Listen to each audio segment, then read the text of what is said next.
Yo, what's going on, snipers, and welcome back to our Anchorage Ice Tigers Draft the Glory franchise mode here in NHL 23. So I am pre-recording this episode, but we are going to be simulating the season ahead, and I am very excited for the season ahead, even though our team is a little bit worse because we did let go of, in last episode, of Valery Zykov, which is one of my toughest ones to let go of. Obviously, we let go of Bickle a couple of years ago, but letting go of Zykov was another tough one for this team. But our team does still look pretty solid in terms of the lineup. As you can see, guys like Claxton, he's getting a big opportunity this year playing on that second line, which has a +5 chemistry. Maybe it's because he's playing with Darby, but I'm excited to see what that second line does this season. Farrell's also jumped up to an 83, so it does make our center depth not as bad as it used. Well, it used to be pretty good, but it used to be actually way better than this. But by adding like Farrell up to an 83, Claxton getting some opportunity, Cassian coming into the lineup, I feel like our team doesn't look as bad as it should have. And in our defensive core, still looks pretty good on paper. We had a little bit of chemistry problems on the top 6 pairings, so that's why Moroza's down on the top 6, because or else we'd have like a -3 if we went Farrell and Bouwmeester. So we got to try and find maybe a good defensive pairing partner for Bouwmeester on that top 6. Bouwmeester is actually listed as a top 4 now, which I didn't realize. It's kind of weird considering he only played one season so far in the NHL. So we might have to try and find a way to give him some power play time, but that's going to be tough. Yeah, it's going to be tough to give him power play time. I might have to give him penalty kill time as an offensive defenseman. He probably already does have penalty kill time, right? Yeah, he does. Hopefully he's okay with the ice time he's given. If not, we might have to give him a little bit more ice time. But I'm excited to see what this team could do this year. I feel like we definitely will be a playoff team. It's just about if we're going to be better than we've been in the last 3 years, because we've had 3 straight years of first-round exits. But with the amount of chemistry we have on this team and that +5 on the second line, I feel like we could be a lot better offensively in terms of our top 6. I still want to rely on guys like Keith and Parrott especially, but obviously I hope that this second line and maybe this third line could get going. Wong's up to an 84 as well, which is really nice. He's been a little bit of a pleasant surprise. So yeah, just in general, hopefully this team kind of finds that depth scoring that we needed, and hopefully plays a bit better defensively in the bottom 6 as well, because that could be definitely something we use. It's like Vandenbush, he's a grinder, so hopefully he kind of could play good defensively. Cassian's a two-way forward, and then we also have we have some offensive guys like Walzer and LaRose that I would rather have in a top 6 role, but they're getting chances down there.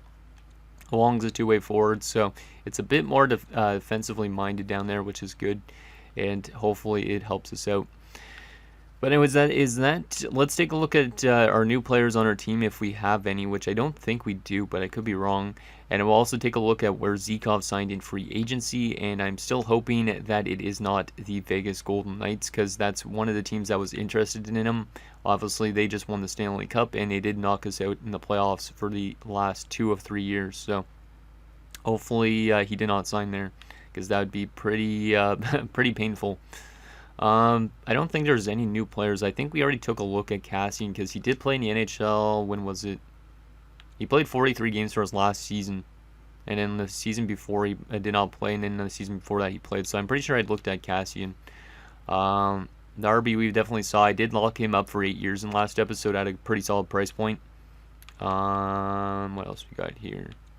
Vandenbush, did I take a look at him? I think so, because I think he played last year, right? Yeah, he did. Okay, what about defensively? Yeah, I think we've actually seen everybody on this team, unfortunately.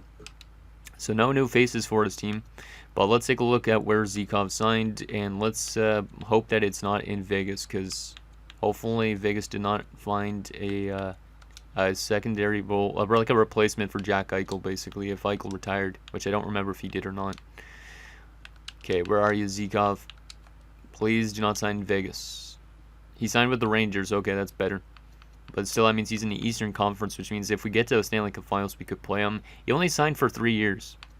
So he didn't sign a long-term deal, which is good, which means he might be a free agent in the next few years, and maybe we could bring him back to the team if we're in a position to do so.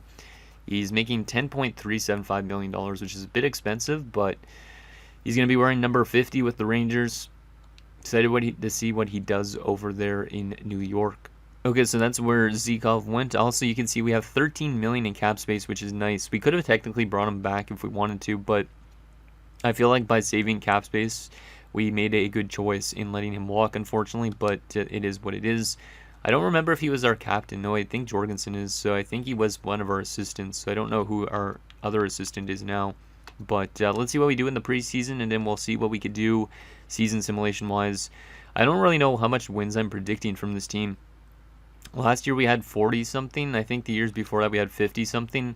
So I feel like we probably will be in the 40 range as well. Like, I feel like maybe 45 wins is reasonable, because our defensive core is still really strong. In our forward core, obviously it's going to take a little bit of a hit without Zikov, but it should be still decent enough to get us into the playoffs. But if it's not, hopefully we win the draft lottery, basically.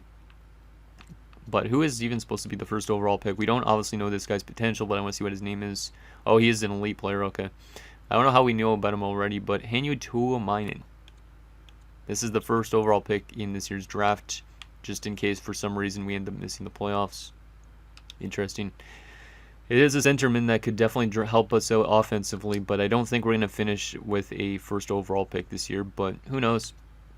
I've seen stranger things, so let's go to January the 1st and see what this team is like at halfway point of the season. As we start off the season with 3 straight wins, which is a good sign, but it also could mean a first round exit. I just don't ever trust like a really good season, because you just never know what happens in the playoffs. Like, if you just squeak in, you could win the Stanley Cup. So hopefully this team kind of comes back down to earth a little bit. There's a couple losses in a row, but we're still assimilating really well off the way to start the season, and there's more losses, so that's good that we're kind of losing a couple games, because I don't want to have a perfect season, because, you know, you're never going to win the Stanley Cup really when you win the President's Trophy. I have done it a couple times before, but it's like, I feel like it's a lot rarer than it should be to win a Stanley Cup and a President's Trophy in this game. Like, they don't have it scripted enough well.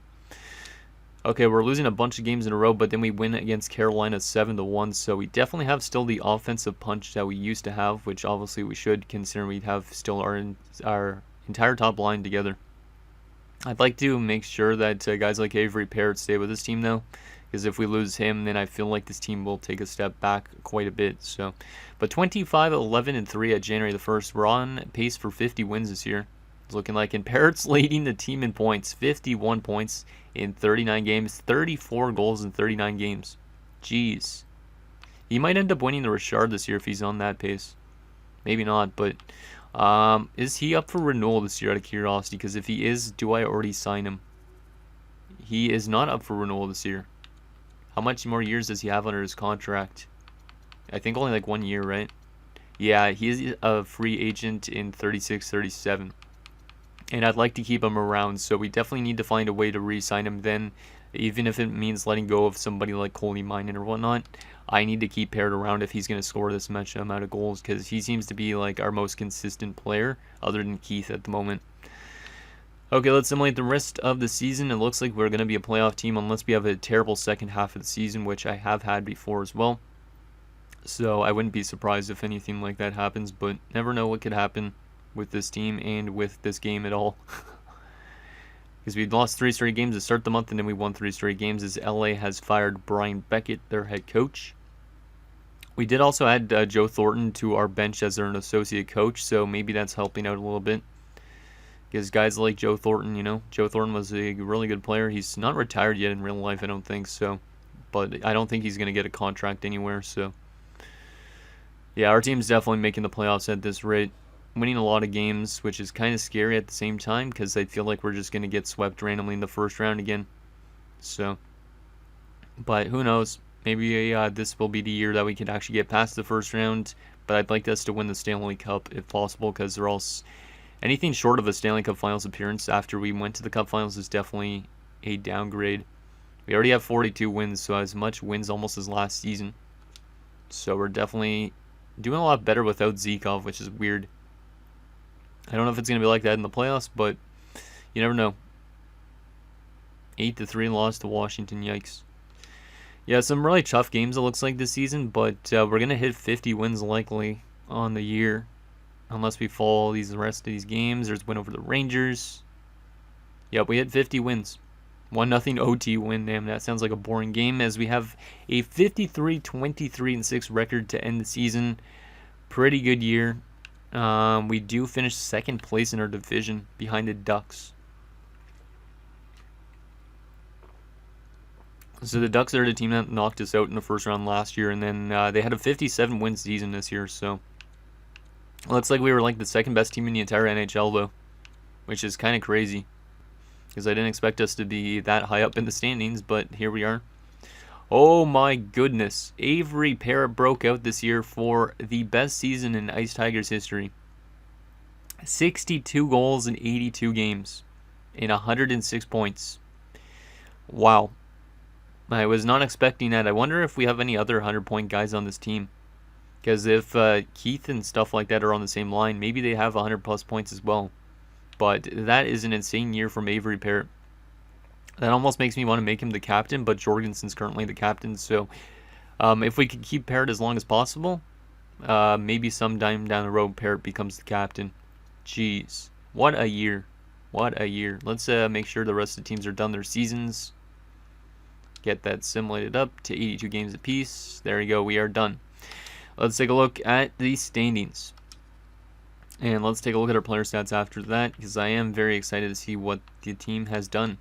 So yeah, we did finish second best in the entire league. So letting go of Zykov did not prove anything wrong for this team. And yeah, we finished with the 5th best goals for per game, so that's also pretty good. Dallas had a lot of goals per game, and they made the playoffs, which means Bickle is going to be in the playoffs this year. And maybe Bickle had an insane season this year as well. Like, imagine if he had like 70 goals and we could have had Bickle still, but we had to let him walk. Like, they were scoring 4 goals a game, which means I feel like Bickle had a really good year. We're definitely going to have to see where Bickle finished in goals. He probably finished up there in the top 5 or something like that. Like, he's probably neck and neck with Parrott, my guess. But interesting there. Goals against per game wise, we were the 4th best defensive team as well. So good defense, good offense. Love to see it.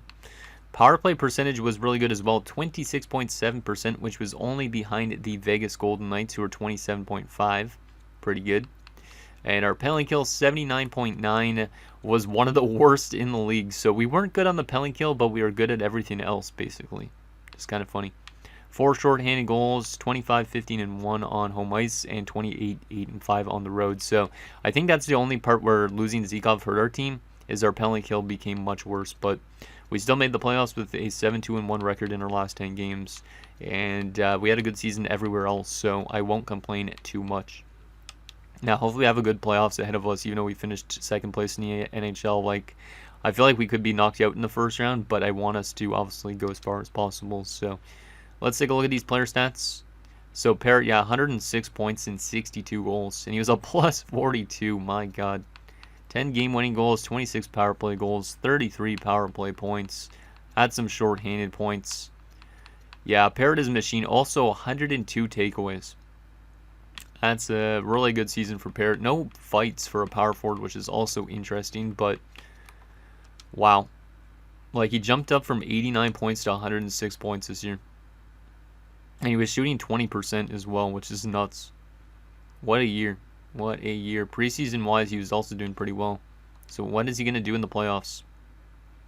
He has hit his, I guess, his peak performance. I don't know if he's ever going to beat that, but who knows? Maybe he will.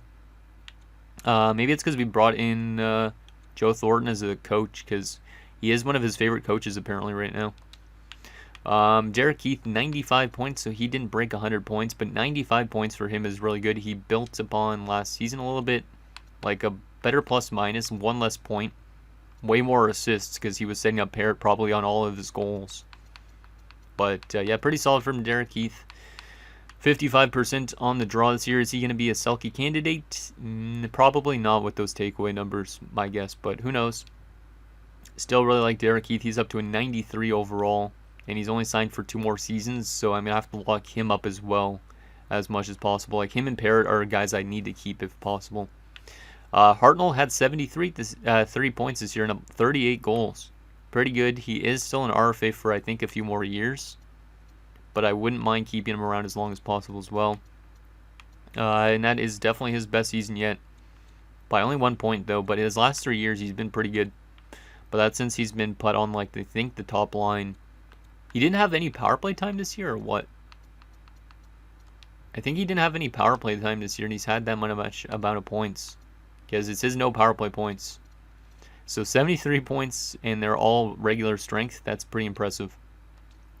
Claxton, 59 points, 54 assists. Jeez. So that second line definitely had a good experiment. Good experiment with that +5.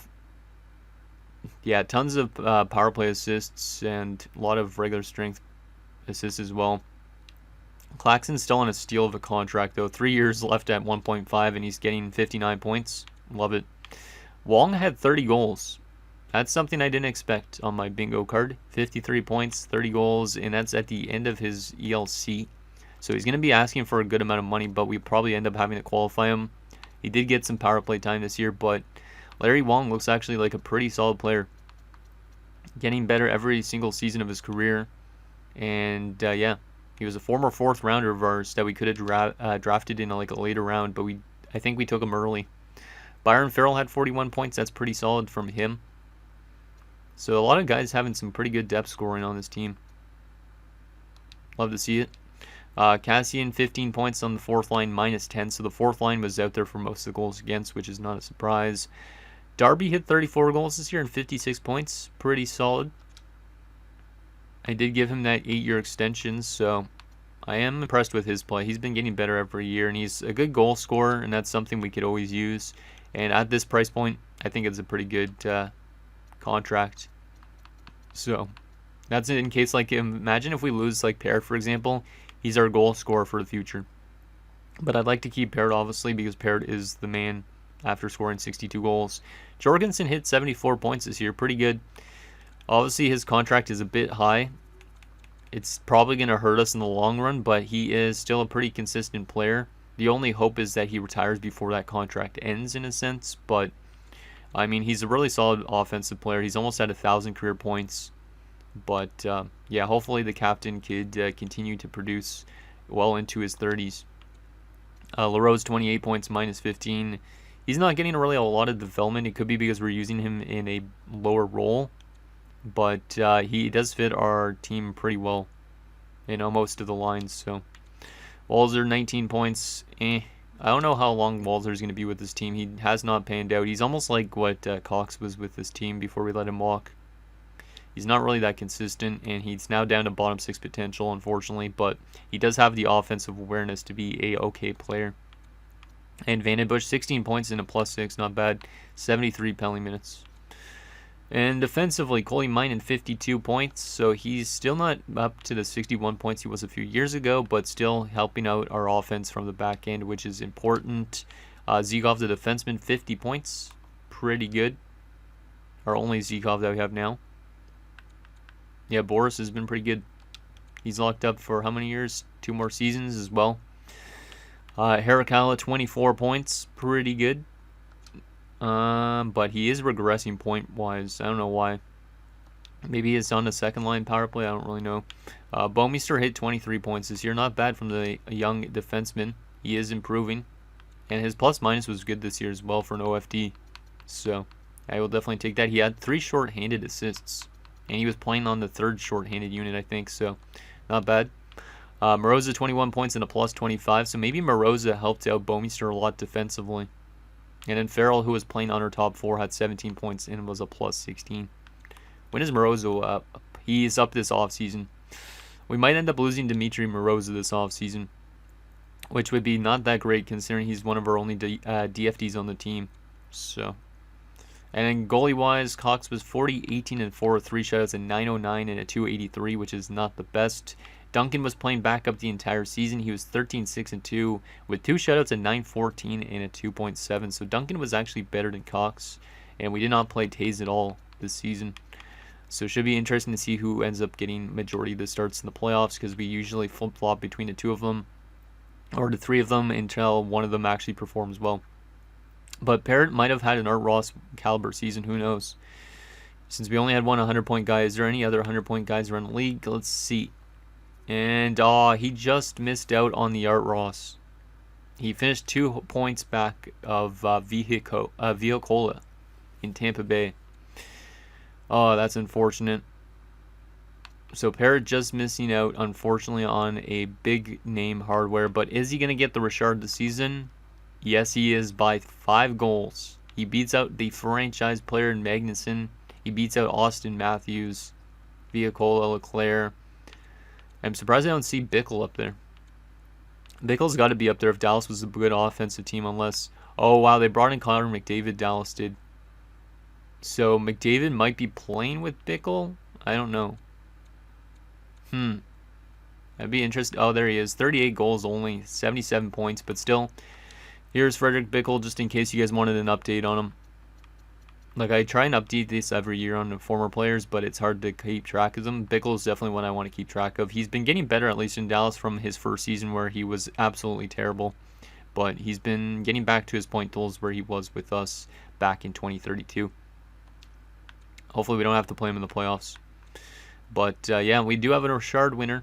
That's awesome. I don't think I've had a Richard winner in a while. Since probably Mishkov in my Arizona series. But he almost had an Art Ross as well. So salute to Avery Parrott. Let's take a look at defensive points. Quinn Hughes, the best defenseman.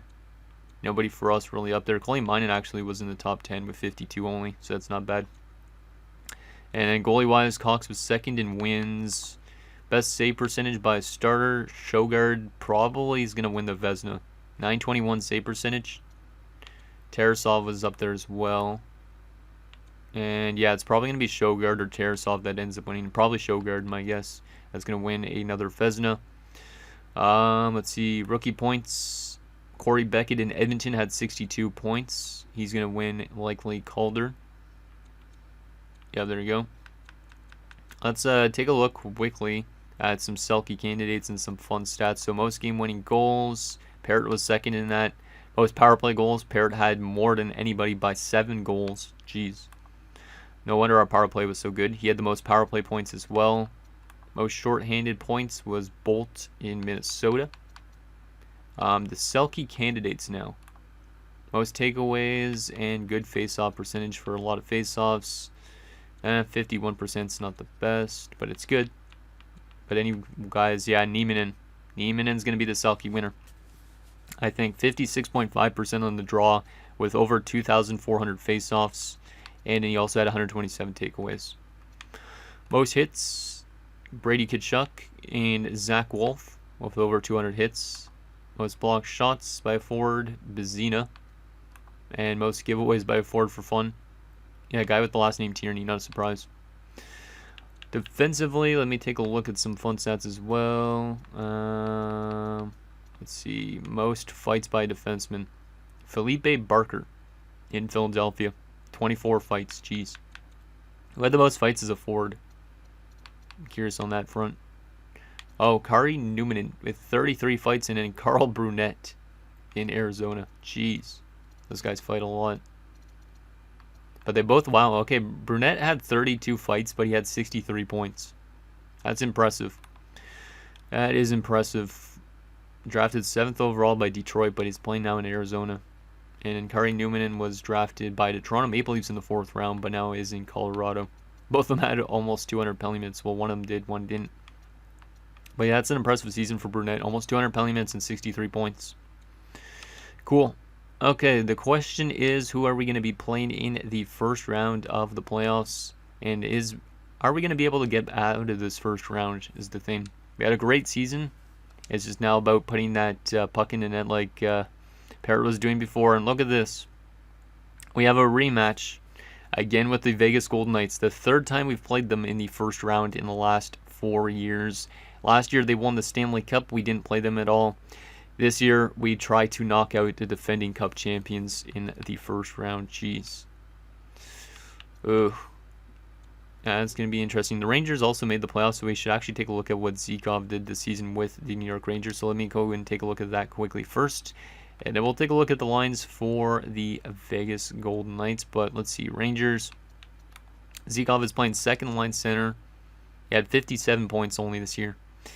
Yeah, he's not really worth the money that he was getting paid. But, I mean, he's at least helping out the Rangers in that second line role. Definitely helps out their center depth. So, good for him. Hopefully he, if we don't win the Stanley Cup, hopefully he does. Or Bickle does. But let's take a look at what Vegas is all about. Let's see if they have a similar roster to what they did when they knocked us out 2 straight times. And yes, they do. Okay. First line, Logan Lupul. Jack Eichel still there at 38 years old. Why don't you retire, man? I know you just won a Stanley Cup, but still. They have Rory McGowan still. He's only got 2 years left on his contract. Seth Jarvis, Callum Ritchie, and Nicholas Nyquist. This team definitely is not as good as they used to be, but they still have some good pieces. Stefan Hanula, Eric Culp, and Raimo Petnin. In a fourth line of Matthew Boldy, or Matt Boldy, I should say. I don't know why it says Matthew. Matt Boldy, Elias Anderson, and Henrik Ackerman. So, forward-wise, they have good center depth, but they also have some wingers that are a little bit weak, like Petnin, Hanula, Ackerman. But, I mean, every team has those type of players, so it's not a bad forward core. And then defensively, this defensive core shouldn't hypothetically get them a Stanley Cup, but who knows if it does. Keandre Miller, Guy Deschamplain, the most French name ever. Nick Hague is still there somehow at 36. Dean Sharp, and in a top 6 pairing of Brady Burnett and Devin Wall. Yeah, the defensive core is not great, but I have seen worse defensive cores win Stanley Cups and first rounds. So, and goalie-wise, they have Dan Vladar, who's there now with Jari Kikkonen. So ULP, who was their goalie, I think, the last few years, is gone. Which is interesting. Alex Tuck is back in Vegas again. That's kind of funny. To end off his career. He has not played a game this year. They also have Reedy and Nybeck. Huh. I don't know what to make of this team that we're up against. Like, it's definitely, like, they have some solid players, but I feel like they're definitely on the regression. And I feel like we should be able to beat them, but you never really know when it comes to simulation anymore. One last thing, let me take a look at what they did during the regular season compared to us, and then that'll be it for this episode. So, we finished 5 more points above them. I'm surprised that they had 107 points. Because to me, on paper, they don't really have the roster to get that much amount of points, but apparently they did. They scored more goals than us per game as well. So that's a bit of a surprise. They were much worse defensively. So, yeah, that's definitely something we have the leg up in. It looks like they had a bunch better power play a little bit. So, and they had a better penalty kill. Interesting. Yeah, I'm kind of surprised they simulated that well. But, I guess it doesn't really matter if you have, like, high 80 overall players. You could have some guys that are, like, 84 overall pick up, like, 70 points, my guess. So anyways, guys, that's going to do it for this episode of our Anchorage Ice Tigers Draft to Glory franchise mode. So in next episode, we'll take it to the first round against the Vegas Golden Knights again, as we look to get redemption on them for 2 years ago and 3 years ago when they knocked us out in the first round. So anyways, think down below, and I'll see you guys next time.